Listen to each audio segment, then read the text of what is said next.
Hello লয়টে, welcome to sips of German. আজকে আমাদের একটা মজার টপিক আছে, সেটার নাম হচ্ছে দাস। এটা হচ্ছে একটা কনজুকশন অর্থাৎ কনজাংশন। এটা দিয়ে আপনি কিভাবে হাউপজাতস এবং নেবেনজাতস বিল্ড করবেন সেটা দেখব। তো এটা দেখার জন্য আমাদের প্রথমেই একটা এক্সাম্পল দেখে নেই।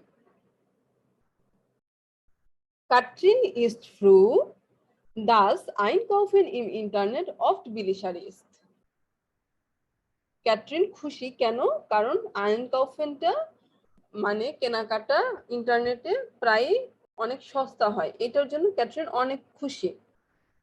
তো এখানে কি, এখানে হচ্ছে আমাদের কাটরিন ইস্ট ফ্রু, এটা হাউপজাতস, এবং দাস আইনকাউফেন ইম ইন্টারনেট অফ বিলিশার ইজ, এটা হচ্ছে আমাদের নেবেনজাতস। এবং লক্ষ্য করুন, হাউপজাতস এবং নেবেনজাতস এই দুইটা সেন্টেন্সকে অ্যাড করেছে একটা কনজাংশন, সেটা কি দাস। এরপরে আসবো আমরা হাউপজাতস নিয়ে। যখন হাউপজাতসে থাকে তখন কিন্তু আমরা পুরো ইনফরমেশনটা পাই না। এখানে যেমন কাটরিন ইজ ফ্রু, এটা হচ্ছে আমাদের হাউপজাতস। আপনি ক্যাটরিন ইজ ফ্রু, কাটরিন কেন ফ্রু, ওয়ারুম ইজ কাটরিন ফ্রু, কেন কাটরিন ফ্রু, এখান থেকে কিন্তু আপনি পুরো ইনফরমেশনটা পাচ্ছেন না। তো পুরো ইনফরমেশনটা আপনি কখন পাবেন? যখন একটা নেবেনজাতস থাকবে, নেবেনজাতস থেকে আমরা পুরো ইনফরমেশনটা পাবো। তো কি হচ্ছে সেইটা? দাস আইনকাউফেন ইম ইন্টারনেট অফ বিলিশার ইজ, যে আইনকাউফেনটা ইন্টারনেটে বিলিশার, এই জন্যই কাটরিন ফ্রু। এখানে আমাদের কিছু জিনিস লক্ষ্য করি, সেটা হচ্ছে দাস হচ্ছে একটা কনজুকশন অর্থাৎ কনজাংশন, যেটা হাউপজাতস এবং নেবেনজাতসকে একত্রিত করেছে। এবং লক্ষ্য করুন, নেবেনজাতসের ভার্বটা একদম সবার লাস্টে বসেছে, সেন্টেন্সের একদম লাস্ট পজিশনে গিয়ে বসেছে। ব্যাপারটা মজার না? তাহলে এখানে আমাদের তিনটা জিনিস মনে রাখতে হবে যখন আমরা একটা নেবেনজাতস বিল্ড করব। সেই তিনটা জিনিস কি সেটা বলার আগে বলে নেই, আমাদের চ্যানেলটা সাবস্ক্রাইব করেছেন তো? আমাদের চ্যানেলটা কিন্তু সাবস্ক্রাইব করতে, লাইক, কমেন্ট এবং শেয়ার করতে ভুলবেন না। এছাড়াও আমাদের ইউটিউব চ্যানেল আছে, ইউটিউব চ্যানেল লিংকটাও নিচে দিয়ে দেওয়া হবে, আপনারা অবশ্যই সেখান থেকে সাবস্ক্রাইব করবেন। ওকে, তো চলুন দেখে নেই যে তিনটা ফ্যাক্টর কি, যেই তিনটা ফ্যাক্টর দিয়ে আমরা একটা নেবেনজাতস তৈরি করব। প্রথম যেটা, সেটা হচ্ছে হাউপজাতসের পরে একটা কমা বসবে। দেখেন, কাটরিন ইজ ফ্রু, এটার পরে কিন্তু একটা কমা বসেছে। এরপর সেকেন্ড যেটা, সেটা হলো কনজুকশন, অর্থাৎ নেবেনজাতসের আগে সবার প্রথমেই দাস বসবে। এবং 3 নম্বর যেটা, সেটা হলো যে নেবেনজাতসের ভার্বটা থাকবে, যেটার সেকেন্ড পজিশনে বসার কথা ছিল, সেটা কিন্তু সবার লাস্টে বসবে, সেটা হচ্ছে ইস্ট। ইস্ট কিন্তু সেকেন্ড পজিশনে বসার কথা ছিল, কিন্তু নেবেনজাতস হওয়ায় এইটা ভার্বটা সবার লাস্টে বসেছে।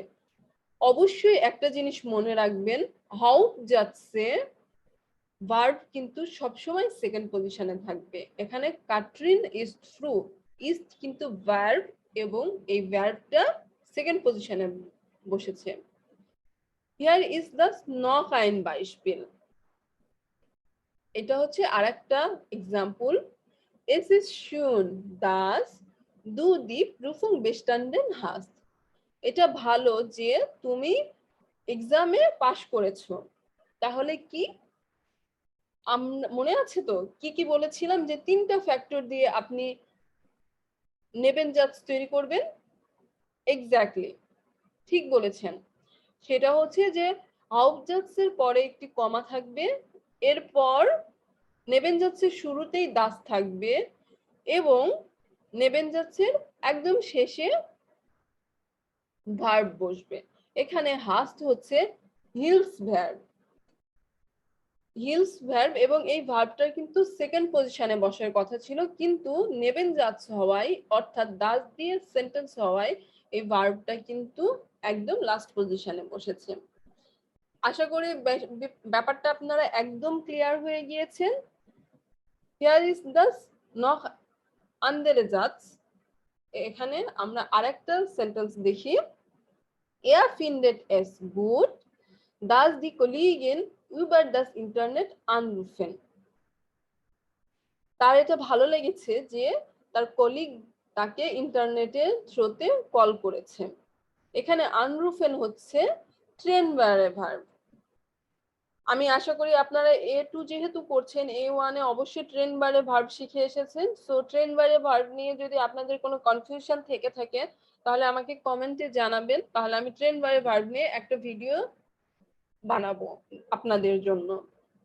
সো নরমাল ওয়াইজে কি হয়, ট্রেন বারে ভার্বের যে প্রিফিক্স সেটা সেন্টেন্সে সবার শেষে বসে, এবং যে ভার্ব স্টামেন থাকে সেইটা সেকেন্ড পজিশনে বসে। কিন্তু আমাদের এটা নেবেনজাচ্ছে হওয়ায় প্রিফিক্স এবং ভার্ব স্টামেন সেপারেটেড না হয়ে একত্রিত ভাবেই তারা সেন্টেন্সের শেষে বসেছে। অর্থাৎ আন ছিল প্রিফিক্স এবং রুফেন ছিল হচ্ছে ভার্ব স্টামেন। সো ট্রেন বারে ভার্ব একত্রিত হয়ে আনরুফেন সেন্টেন্সের একদম লাস্টে বসেছে। আই হোপ যে আপনারা ব্যাপারটা বুঝতে পারছেন। আর একটা কথা বলে রাখি, সেন্টেন্সের লাস্টে যে ভার্বটা বসবে সেই ভার্বটা কিন্তু অবশ্যই কনজাংশন ফর্মে বসবে, অর্থাৎ কনজুগেটেড হয়ে বসবে। আমরা আরেকটা এক্সাম্পল দেখি, দেখলেই বুঝবো। সেটা হচ্ছে ইশ বিন মিয়াজিশার দাস দু বেসার শ্রাইবেন কানস্ট। আমি শিওর যে তুমি অনেক ভালো লিখো। এখানে কানস্ট হচ্ছে মডাল ভার্ব, এবং এইটা কিন্তু একদম কনজুগেটেড হয়ে সেন্টেন্সের লাস্টে বসেছে, অর্থাৎ নেবেনজাচ্ছে লাস্টে বসেছে। সো ডাস দিয়ে আমরা যখন সেন্টেন্স ফর্মুলেশন করব তখন আমরা যে তিনটা জিনিস মনে রাখবো সেই তিনটা জিনিস হচ্ছে, হাউপজাটসের পরে অবশ্যই একটা কমা বসবে, নেবেনজাটসের পরে অর্থাৎ নেবেনজাটসের শুরুতেই দাস কনজুগশন বসবে, এবং থার্ড হচ্ছে মেইন যে ভার্বটা থাকবে সেই ভার্বটা কনজুগেটেড ফর্মে সেন্টেন্সের লাস্টে বসবে। ওকে, এখন আমরা একটা সেন্টেন্স নিচ্ছি। এই সেন্টেন্সটাকে আমরা হাউপজাটস এবং নেবেনজাটসে কনভার্ট করব। সেন্টেন্সটা হচ্ছে ইশ ডেঙ্কে ডয়েস ইস্ট আইনফা। আমি মনে করি জার্মান ইজি।